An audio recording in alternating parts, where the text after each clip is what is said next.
And so the first thing that I like to do when making this dish is to prepare our garlic and ginger. We want to chop our garlic and ginger into quite a coarse paste. So take a nice chunk of ginger, remove the skin, and take a few minutes chopping it up as fine as you can get it. And then we need to do the same with our garlic. So take a few cloves, smash the cloves with the back of a knife, remove the skins, and dice your way through it using a really sharp knife. And to finish our coarse garlic and ginger paste, make sure you've got roughly equal amounts of both and spend a few minutes just chopping them together. It doesn't have to be a fine puree, but do chop it as fine as you can get it into a nice coarse paste. And then pop your garlic and ginger into a small bowl or a ramekin and just stick that to one side until we need it. And now we're going to prepare our garnish. So take your red chilies and we want to thinly slice them. Try and get them as thin as you possibly can and keep in the seeds. We do want the satay to have a nice kick. Pop your chilies into a bowl and stick them to one side. Once you've thinly sliced your chilies, we want to roughly chop some coriander. So take a nice handful, remove the stalks, and using a sharp knife, chop your way through. And again, we do want our coriander to be nice and coarse, not too fine. Pop your coarsely chopped fresh coriander into a bowl and stick that to one side with the rest of the ingredients. Next, take your lime, chop it in half, and we just want to juice the lime. Squeeze it into a small bowl or into a jug, or if you have one of these little juicers, just squeeze out every last drop and then stick your lime juice to one side. And the last thing we're going to need to do is prep our chicken breasts. So take your chicken breasts and we want to chop the chicken relatively chunky. We want some lovely, juicy, succulent pieces of chicken in our curry. So take your chicken breasts, chop them in half and chop them into quarters. Again, really nice and chunky. Pop your chicken breasts into a bowl, make sure you wash everything down thoroughly, and now we're ready to cook. So take a frying pan, pop that onto a medium to high heat, add a nice splash of olive oil, and then chuck in your chicken pieces. We want to fry off our chicken until it's cooked through, so give that about 10 to 15 minutes roughly. Make sure you season your chicken with sea salt and freshly ground black pepper, and then we chuck these into the curry once the sauce is ready. Stir the chicken through every few minutes and take one of your big chunks, chop it in half to make sure that it's cooked right the way through. And as soon as your chicken is ready, we just want to pop that to one side while we prepare our sauce. So take a Dutch oven or a good sized saucepan, pop that onto a medium heat, and we start with a nice dash of olive oil. Into the olive oil, we want to go in with a few teaspoons of our garlic and ginger paste, and we want to gently sweat this down.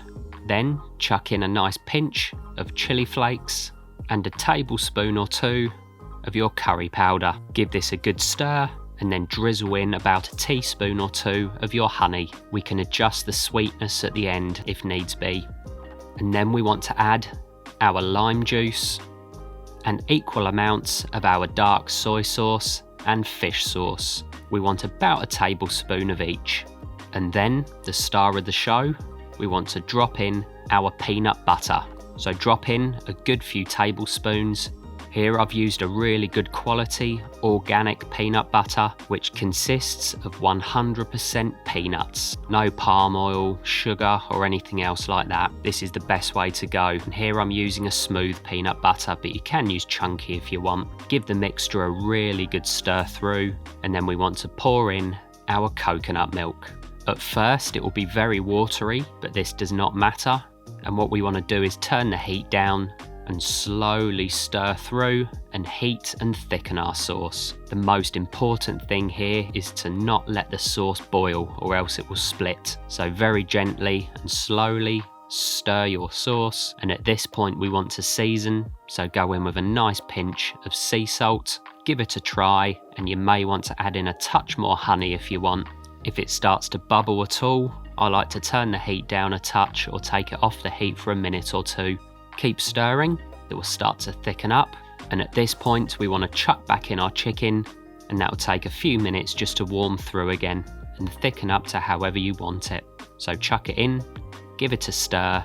Once you've got your flavours exactly as you want them and the seasoning is on point, and the sauce is as thick as you like. We want to pop the sauce to one side on a very, very low heat. Keep stirring it every now and again, as now we need to cook our rice. The rice won't take long, about 8 to 10 minutes, and then we'll be ready to serve. And the trick with rice is to use 1 cup of rice to 2 cups of water. So 1 part rice, 2 parts water. This is the secret, and it's very, very easy. Follow this method and you really can't go wrong. So take another saucepan, chuck in your rice, and then chuck in double the amount of water. Season fairly generously with sea salt, and for a beautiful light fragrance, we want to chuck in 1 stick of cinnamon, 2 star anise, and between 10 to 15 cloves. Make sure you know how many cloves have gone in, because we want to make sure we remove the same amount at the end so we don't get any nasty crunchy bits in our rice.